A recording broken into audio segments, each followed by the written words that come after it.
Hey folks, on the river here in Virginia with my buddy Jameson, and we're going to give you 5 tips for low water float trips. Tip number 1 for floating shallow water is having a boat that has super shallow draft. We actually chose to use inflatables today. They're going to get you super shallow and float over rocks in literally hardly any water at all. They're flat bottom, and because they're inflatables, they tend to sit on top of the water instead of in the water like a hard shell or a plastic boat would. So that's going to keep you in the boat more and not having to drag as much. I'm in the NRS CUDA 126, which is kind of a hybrid paddleboard slash kayak. It's just a super flat platform, plenty of stability. It has 3 chambers, so it allows it to get up and on top of the water. And if I have to drag, it's going to be a lot lighter to drag across those shoals. I'm in an Innovative Sportsman inflatable. The Innovative Sportsman inflatables are a little bit different in that they are not the lightweight inflatable, they're the heavy duty one. And they're double layered on the sides, underneath the area right in front of your seat, and some other key areas to make it as tough as possible. Also comes with track all the way around, you know, the area that you're seated, so that you can rig all manner of things. Tip number 2 is to have a drag strap. The one that I have is from Rogue Gear Company, and it's an adjustable one. The reason why it's nice to have it adjustable is you can have this longer length.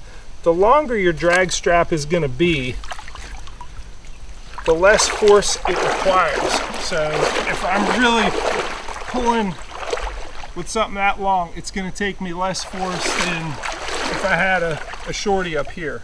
There are times where you do want it adjusted short, and typically that's where I'm moving along, and I'm actually I'm going to move these rods back to show you what I do. I always do this too when I start dragging, is I point rods back so as to not snap them. But having a short one is nice because you keep it here, but then if you need to and you're in some slippery rock areas, you pull this up and it becomes your crutch. This is the bow of the boat is the stability. If you start to slip and go down, having that right there is nice. So drag straps, I know that we're right now in one of these long pulls where we don't need to be using the drag strap, but most of the float trip we've done today, we are out of the boat and absolutely need to drag these boats through super shallow stuff. If you don't want to go out and purchase something that's actually designated to be a drag strap, everybody has straps that you strap your kayak down with, or pieces of rope laying around. Actually, these pieces of rope come with my power pole, and I never use them for anything, so I just kind of made a non-adjustable version of a drag strap and put a couple of carabiners so I can quickly move it from the bow to the stern of the boat if I want to, depending on what I'm doing and where I'm going. But I can also clip this off to my life jacket, so if I'm waiting an area and I don't want my boat to float away, I can quickly clip that off, and now I'm attached to the boat and I can be fishing while my boat's doing whatever it wants to do. So any kind of strap or piece of rope that you have laying around can become a makeshift drag strap. Because you're going to be getting out and wading, it's really important to have the shoes that you need, the proper shoes that are going to be anti-slip. Also, I like shoes that offer some protection on your toes, so you're not bumping those rocks and knocking your toes. These are Extra Tough's new Riptides. They're super lightweight, they float, but also they have good grip on the bottom, and they're not slippery when I'm walking around on those rocks. And I like it because it's got the heel, I guess you'd call it the heel entrapment here in the back, which keeps that from slipping out like a regular sandal would. You may want to consider something that's more of a water shoe too. I like these, but they may not work for you. Also, if you have issues with your ankles, rolling your ankles, or you need that extra support, even look into getting a pair of wading boots. You don't have to wear waders to wear wading boots. But they'll give you a little more ankle support and a little more protection if that's something you're concerned or worried about. So I'm asked all the time, what wading shoes do you use? And I'll be honest, I'm not brand loyal on any of them. I've cycled through so many different ones, and they all eventually do this, right? See that separation? It's kind of frustrating, but I will tell you that these are from Calceus. It's C-A-L-C-E-U-S. I actually saw a Facebook ad and said, yeah, I'll get those, because I've gone through so many different types of river shoes, and I won't even list them all. On average, with the heavy use that I use in the river, they might last 4 or 5 months. I know that sounds ridiculous, like there's no way they come unglued in that period of time. These have actually lasted the longest. I think it's the Calceus Walter. But you know, on this trip, they finally, I got my finger all the way in there, and I got my toe sticking out. So it's nice to have a backup. These have actually been good river shoes. Fairly simple insoles. These little shells are optional. I went with that option because I like to have heel and toe lacerations, and you know, it actually doesn't trap a lot of stuff, but I end up doing this fairly often to get that stuff out.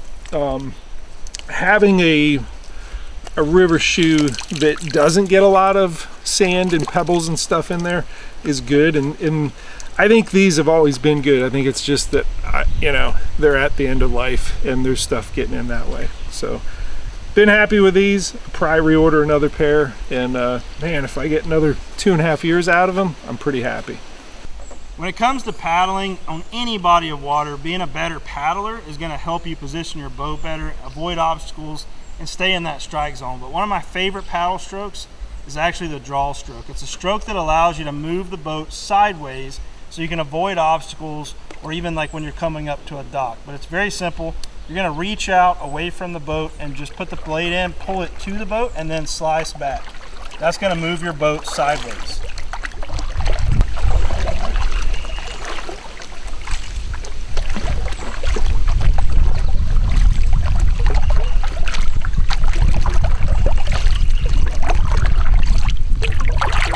I'm going to keep the blade out of the water this time, just so I can demonstrate exactly what my blade is doing when it is in the water. I'm reaching out, I'm pulling the blade to the boat. Once I get to the boat, I'm turning it 90 degrees and slicing back away from the boat until I reset, and then I can pull again. I'll demonstrate it on this other side here again so you can see it. Again, you're going to reach out, pulling the face of the blade to you, then turning it like a knife and slicing out away from you. You can also pull the blade out of the water to do this, but then you're going to make more noise. If you can keep that controlled, keep that blade in the water, you're going to make less noise, you're going to spook less fish. But moving that boat sideways can be key when you're trying to avoid a rock, and then you can combine that with a forward stroke once you've moved the boat out of the path of the rock, be able to gain some momentum back again. Again, you just want to reach out, slicing, pull the blade to you, slice away. One more variation to remove that blade from the water and reset is to pull it to the boat and then slice it out the back. Pull it to the boat and then slice. This eliminates again that rotation to 90, but I do feel like you still move more water and make more noise. So I wholeheartedly agree with Jameson on the concept of that your draw stroke should not be spooking fish, and where he was talking about bringing it in, turning it 90 degrees, and then coming out certainly accomplishes that. I have another variation of the draw stroke called the sculling draw that does the same thing, and I think it's maybe even a little bit more efficient. So basically, you're gonna have it go back and forth like this, and I'm gonna do it out of the water so you can see. Think about making a peanut butter and jelly sandwich, and you're spreading that peanut butter on the bread. That's all you're doing, and then you put it in the water and it's going to move you sideways. So control the angle of the blade for the sculling draw, and that's going to move you really good. You want to keep your upper hand fairly high when you do this. It's just going to give you a little bit more control, and you'll also have a significant amount of force coming in towards your hip. but practice it in flat water. That way when you're in moving water, you're ready to do it the right way. All right, that looks pretty good and controlled here on flat water. It can get a little bit chaotic once you get into some moving water. Let me show you a couple clips of me avoiding rocks, avoiding skinny areas, and really lining up my boat by moving 3 feet to the right or the left in order to really get through where most of the water is going, which is really the key for not getting in and out of the boat as much. If you can aim towards where most of the water is going and you can align it with the draw or the sculling draw, let me show you what that looks like in moving water. Doing a little draw stroke here. Try not to, ooh, I did bump that one. Look for the downstream V's, but look at where most of the water is going. Looks like most of it's going to one side or the other, that big rock there. Some little rocks in between, but the deepest water is right next to the most dominant rock.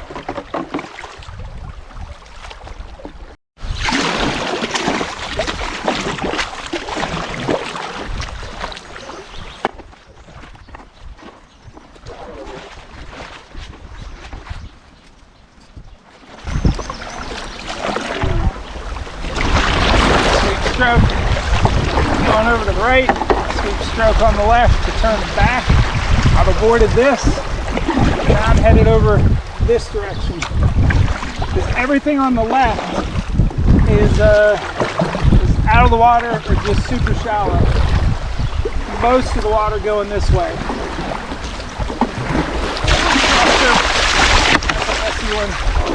But it moves me into not a lot of water, but enough. Oh, fail. I failed. You're gonna fail. You're gonna have to do this. But the more you try this, and more you practice it, and ask yourself, where is most of the water going? Watch the leaves. Watch the bubbles. That will set you right. I just didn't get over here in time to get around this one. Number 5, and probably the most important part of running a river, I don't care whether it's high water, low water, average water, is learn to read the water. And what I mean by that is learn how to determine where the flow is going, where the obstacles are, and how to avoid them. So what you're looking for is the majority of the water is going to go the path of least resistance. When the water's super low like this, that's the area that you want to go to. You don't want to have to run into obstacles. You don't want to get super shallow. Follow the flow. You can do that by looking for bubbles, looking for leaves, anything on the surface that's moving with the water in the current. If you see the majority of the water going to one side or to the middle or to the other side of the river, follow that. The other thing is look for those V's in that current. When it gets to a little bit of mild whitewater or into those shoals, look for those V's and aim for them. And also, if you have a big exposed boulder out in the middle, that current is going to wrap around that boulder. Typically, you're going to have a deep cut right beside of it. So aim for that boulder, and then right at the last second, use that draw stroke, get over to the side, and hug that boulder as you go around it. That's going to help you get downriver and not have to get out as much, but also that's going to be very useful even for fishing and learning where those fish are going to hold, being able to read those current seams, read where the majority of the water is going, and be able to see where those eddies are. Just to add to what Jameson said, the paddling skills, the experience, the time on the water, all of that's going to come to you just the more you get out and do it, the more you practice, the more you just spend time on the water. That being said, you can speed up your paddling skills quite a bit, have a shorter learning curve if you sign up for an American Canoe Association class. There's a number of instructors that are certifying with the kayak fishing endorsement. If you contact the ACA, you can actually ask, hey, who are my kayak fishing endorsement instructors in my area? They'll help you find them. There aren't many yet, but the ranks of ACA instructors in kayak fishing is growing. So find one, sign up for a class, and you know, increase your learning curve and just increase your skill level out here fishing our rivers.